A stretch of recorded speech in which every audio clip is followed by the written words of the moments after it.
Hello, welcome back to my YouTube channel. And there's been so much talk about menopause, especially at the moment because we've got World Menopause Day, and this just seems to be the month when everybody is talking about it. So I thought I'd just take a few moments here to reflect on my own personal journey and how I came to write the Good Menopause Guide several years ago, and my journey since then as an ambassador for the menopause charity and a campaigner and an investigator into all things, including, of course, HRT. So I think I'll start with just a few things that I didn't know and kind of wish I had known earlier on in my journey. So I didn't even know there was such a thing as perimenopause, the years leading up to menopause. And this, of course, can happen really without any change in periods. It's a time when our estrogen levels drop, and it may be a time of our lives when we're super busy. I remember for myself in my 40s, it was a time when Kim and I were selling the beauty company. There was a lot going on at work. I had a new baby, and there was just a lot going on in my personal life and looking after all members of the family and being busy.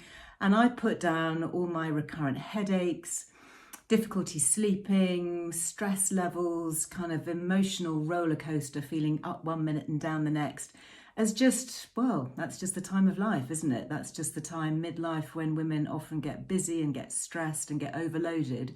And so our health suffers. And I didn't realise that so many of these symptoms were actually caused by fluctuating estrogen. You know, estrogen is not a tap that gets switched off suddenly one day. Oh, we're in a menopause now, that's just been switched off. It's a gradual decline, and it's not something actually that declines in a steady line. It goes up and it goes down, and we get peaks and troughs. And that's really what causes a lot of the mood swings that we might not associate with lowering hormone levels. And for me personally, you know, I've had 5 children. So I've had 5 opportunities for GPs, doctors, obstetricians, midwives, health visitors, all of those people that I saw regularly talking about antenatal care and postnatal care, all of those opportunities for health professionals to say to me, you know what, Liz, you're getting on a bit in the nicest way. So you can expect some hormonal changes. Don't be panicked. Come and talk to us if you feel anxious, if your sleep goes, if you've got any kind of symptoms. Doesn't have to be a hot flush. And for me personally, I've never had a hot flush. I've got many friends who've had really bad hot flushes. And obviously you think, well, that must be menopause. But what about all the other symptoms? What about all the other things that we don't necessarily talk about or associate with lower estrogen levels? So I've talked a little bit about mood and anxiety. And for some women, this can be really catastrophic. It can really lead to depression, to anxiety. It can lead to agoraphobia, loss of confidence. I know women who've stopped driving because they just feel too nervous and too anxious. And all too often when women go to a doctor to talk about that, the first line is, yeah, well, you need some antidepressants. You're depressed. But the problem is that antidepressants, great for depression, potentially, no good for replacing your estrogen. So while they can numb your feelings and might lead to a feeling of just flatness generally, take away the joy, the highs and the lows from life, they won't replace the estrogen. And it's this loss of estrogen from receptors all over the body that lead to all these varying symptoms. And as an example, we have estrogen receptors in every cell of the body. So that means that when estrogen levels change, when they drop, every cell in the body is affected. So it can be brain cells, that's cognitive function. So it might lead to things like brain fog. You suddenly find you've put your car keys in the fridge, or you can't remember somebody's phone number or name of somebody that you recognize, or you're grasping for that word and it doesn't come. So this is something to really watch out for. And also, even if it's not affecting you, it could be affecting members of your family, it could be affecting colleagues, it could be affecting friends. So it's really useful, I think, to be aware of all these subtle shifts that can happen early on. And traditionally, it's usually on average sort of mid-40s, early to mid-40s, And it can be earlier for some ethnicities as well. So that's also important to bear in mind. And of course, it could be later. So, there is no, unfortunately, one defined age when you need to watch out for it. And I think it's great that so many younger women are highly aware of it. I know my two girls, Lily and Brella, they're 21 and 31. And, they are so on it. They keep saying to me, oh my goodness, the first sign of something, I'm going to be straight on there, making sure that I get my hormones levels checked and maybe considering replacing estrogen. So going back to my own symptoms, when I look back to my early 40s, mid 40s particularly, I used to get really bad headaches, really debilitating headaches. And I was always traveling. I would always have a painkiller packet in my bag because I would never know when it would strike. And again, I just put it down to stress. That's what I thought. I just thought, oh, well, I get headaches. Maybe I'm not drinking enough water. And it's also true that a lot of women start getting migraine in their mid-40s. And again, this can be due to a lack of estrogen. Maybe it's not migraine. Maybe it's something that's being triggered by lowering levels of estrogen. So I wish I'd known about that sooner. Other symptoms that I personally had, and I know a lot of other women get, are ear changes. So I was getting tinnitus in my ears. And I remember thinking, oh my goodness, is this something that I'm going to have to suffer for the rest of my life? I know people who have tinnitus really badly, and it's very debilitating. And I didn't connect it with the fact that the estrogen receptors, the little cells in my ears, were also crying out for a bit more estrogen. And it was only many, many years later, probably 10 years later, when I'd been on HRT for a few years, that I suddenly realized, actually, my tinnitus has gone. I don't have any hearing issues anymore. And I spoke to various specialists who said, oh yeah, that's really common, as is things like dizziness and vertigo. Again, this is affected by the workings of the inner ear. And when those little cells lose their estrogen, you can expect a little bit of disruption. Doesn't happen to everybody. We're all individual. We're all unique.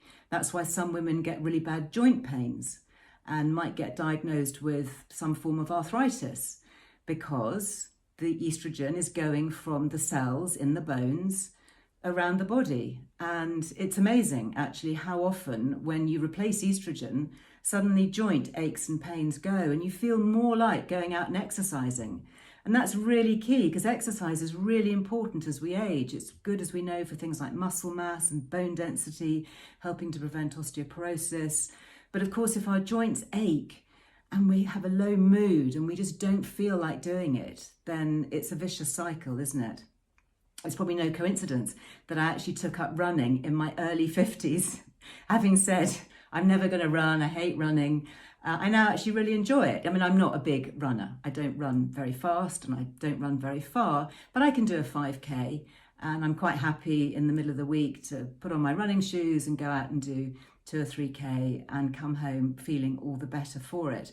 So I've certainly renewed my exercise pattern through getting a bit of HRT into me. So I guess that leads me on to the next comment, which comes up so often, and that is, how safe is HRT? Why do you, as somebody who so often talks about natural supplements and botanical ingredients, why are you advocating everybody to be kind of medicated? Well, I think that the point that I would say to that is that I don't view our natural hormones as synthetic medications.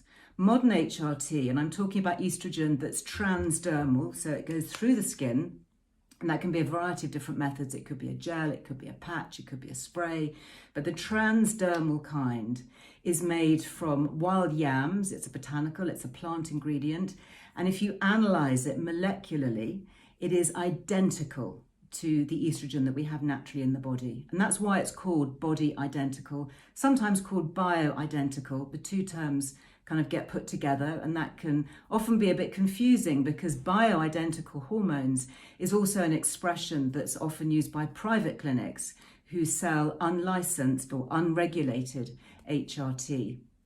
And those, in my opinion, are not the best because they're unregulated.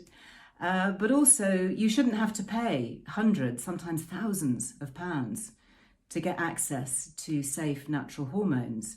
And many people don't know that actually our GP here in the UK and elsewhere around the world can get hold of and prescribe easily body identical HRT. So all HRT, all estrogen that is on your skin, a gel, a patch or a spray, is body identical. It's the newer form. And that has really replaced a lot of the tablet form of HRT. And that, I guess, leads me on to the original study, the Women's Health Initiative study, which caused so much damage for so many women around the world because it wrongly linked replacing estrogen with higher rates of breast cancer.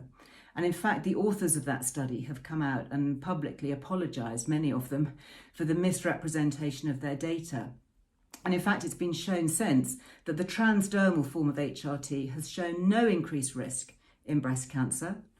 And in fact, in some cases, it's been shown to be protective. So there's a lot of ongoing work with that. There are lots of researchers that you can look up. Avram Blooming, who's a professor in America, one of America's leading breast cancer oncologists. He's written a great book called Estrogen Matters. And that's certainly worth reading if you're at all concerned about estrogen and its impact on cancer. In fact, his own wife and daughter are both on HRT, both having had breast cancer. So I think that speaks volumes for itself. There's also lots of free resources you can download. For example, there's the Balance app, which is a brilliant app. It's a free resource. It's available globally. That's the great thing, isn't it, about apps and digital. So wherever in the world you're watching me, you can access the Balance Menopause app. It's free to download. It has lots of resources. And one of the things that I really like about it is that it has a symptom tracker. So many of the things I've talked about, which you might not be associating with menopause, so low mood, anxiety, tinnitus, vertigo, changes in pelvic function, achy joints, itchy skin, dry itchy skin. That's something that drives some women mad. They have a feeling almost of insects crawling over their skin. Again, that's due to losing estrogen in the cell receptors in our skin. So there's a lot of work that's being done on that as well. I was with some dermatologists recently looking at clinical studies on the impact of transdermal estrogen, so estrogen on the skin, for example, speeding up wound healing. And this is quite interesting because a lot of women are told if they're going in for surgery or for an operation, or you must stop all your HRT before you come in. Well, if you're having any kind of wound, then studies have shown, and I'll put links to these with dermatological studies to show that topical estrogen can in fact improve and speed wound healing. And it doesn't have to be women. Actually, the dermatologist who's a consultant that I was talking to says he recommends it, and even for guys, you know, who have scars and wounds that need healing, rubbing on a little bit of estrogen gel has been shown in trials to be helpful. So that's something to be aware of and to discuss. So I think coming back to why I talk about it so much is that I've really just been so outraged by the misinformation and the scaremongering and people thinking that topping up your natural hormones is in some way artificial or medication. It's just replacing a bit of what we would normally have to function. You know, we're living longer than we have ever lived before. The average life expectancy not that long ago for women was around 60. Now it's 84. You know, it's many, many more years. We're going to have many, many more years without our periods than we did with them, if we're lucky. And so that means, how are we going to cope? How are we going to function? Another thing to be aware of is urinary tract infections, UTIs, recurrent UTIs, something that I've suffered from, and I've done blogs on it, and I've posted here on YouTube before about that as well. And something as simple as vaginal estrogen, which is super safe.